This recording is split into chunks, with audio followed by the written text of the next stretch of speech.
ఆంధ్రప్రదేశ్లో పరిస్థితులు అత్యంత దారుణంగా ఉన్నాయని జపాన్కు చెందిన అత్యంత ప్రతిష్టాత్మకమైన ఆర్కిటెక్చర్ సంస్థ దుమ్మెత్తిపోసింది. ఆర్కిటెక్టులు అందరూ ఫోర్బ్స్ మ్యాగజైన్లా భావించే ఆర్కిటెక్చరల్ డిజైన్ మ్యాగజైన్లో రాష్ట్రం పరువు పోయే విధంగా ఓ ఆర్టికల్ ప్రచురితమైంది. బీహార్ కంటే ఆంధ్రప్రదేశ్లో చెత్త పాలన ఉందని ఈ వ్యాసంలో ఏకిపారేశారు. ఆర్కిటెక్చరల్ డైజెస్ట్లో మాకీ చైర్మన్ ఫుమిహికో ప్రత్యేక వ్యాసం. ఆంధ్రప్రదేశ్ కంటే బీహార్ చాలా బెటర్.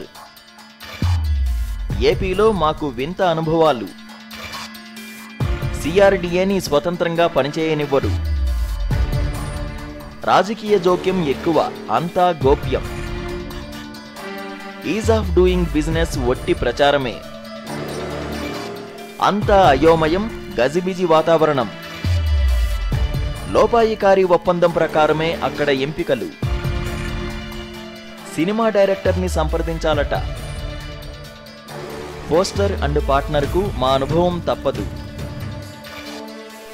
అంతర్జాతీయంగా పేరొందిన ఆర్కిటెక్చరల్ డైజెస్ట్ మ్యాగజైన్ ఇండియాలోకి అడుగుపెట్టి 5 ఏళ్లైన సందర్భంగా జపాన్కు చెందిన మాకీ అండ్ అసోసియేట్స్ ఫౌండర్ చైర్మన్, ప్రపంచ ప్రఖ్యాత ప్రిట్జ్కేర్ ప్రైజు విజేత ఫుమిహికో మాకీ వ్యాసం రాశారు. ఈ వ్యాసాన్ని ఆర్కిటెక్చరల్ డైజెస్ట్ ఏప్రిల్ సంచికలో ప్రచురించారు. మాకీ అసోసియేట్స్ కూడా ఇండియాలోకి ప్రవేశించి 5 ఏళ్లు పూర్తవడం విశేషం. ఇండియాలో తమ 5 ఏళ్ల అనుభవాలను పోలుస్తూ ఆంధ్రాలో కంటే బీహార్ రాష్ట్రంలో పెట్టుబడులకు, వ్యాపారాలకు మెరుగైన పరిస్థితులు ఉన్నాయని విదేశీ సంస్థలు ప్రచారం చేస్తున్నాయి. అంటే రాష్ట్రంలో చంద్రబాబు ప్రభుత్వ విధానాలు ఎంత దారుణంగా ఉన్నాయో అర్థం చేసుకోవచ్చు. చివర్లో మేము భారత్లోకి అడుగుపెట్టామని భారత్లో తమ అనుభవాలను ఫుమిహికో మాకీ పంచుకున్నారు. ఈ 5 ఏళ్ల కాలంలో ఇక్కడ పూర్తిగా విరుద్ధమైన 2 అనుభవాలను ప్రత్యక్షంగా చూశామన్నారు. అందులో ఒకటి బీహార్లో కాగా మరొకటి ఏపీలోనన్నారు. బీహార్లో వ్యాపారమన్నా, అక్కడ పనిచేయాలన్నా చాలా దుర్భరమైన పరిస్థితులను చవిచూడాల్సి వస్తుందంటూ ఒక ప్రచారం ఉంది. ఇదే సమయంలో ప్రపంచవ్యాప్తంగా అన్ని ఎయిర్పోర్టుల్లో ease of doing business number 1 state అంటూ ఆంధ్రప్రదేశ్ ప్రభుత్వం అంటించిన పోస్టర్లు కనిపిస్తాయన్నారు. కానీ 5 ఏళ్లలో తమకు కనిపించింది ఏమిటంటే బీహార్ రాష్ట్రం ఒక చక్కటి ప్రణాళికతో, సుపరిపాలనతో దూసుకుపోతుండగా ఏపీ మాత్రం పూర్తి అయోమయంగా, ఏ అంశంపై అవగాహన లేకుండా గజిబిజి వాతావరణాన్ని సృష్టించిందని చెప్పారు.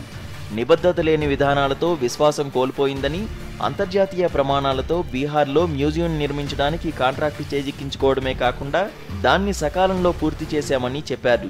ఈ సమయంలో ఎక్కడా ప్రభుత్వం తమ పనిలో జోక్యం చేసుకోలేదని, కానీ దీనికి భిన్నంగా ఏపీలో పరిస్థితులు నెలకొన్నాయని అన్నారు.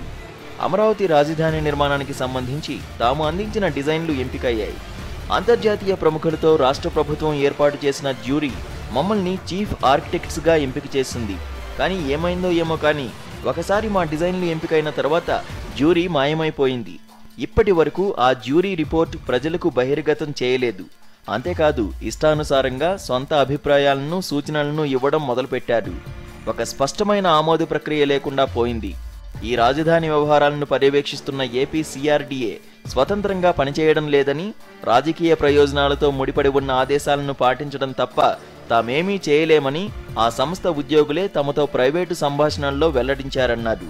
కనీసం ముఖ్యమంత్రి అడిగిన విధంగా డిజైన్లను మార్చి ఇవ్వడానికి అవకాశం ఇవ్వలేదన్నారు.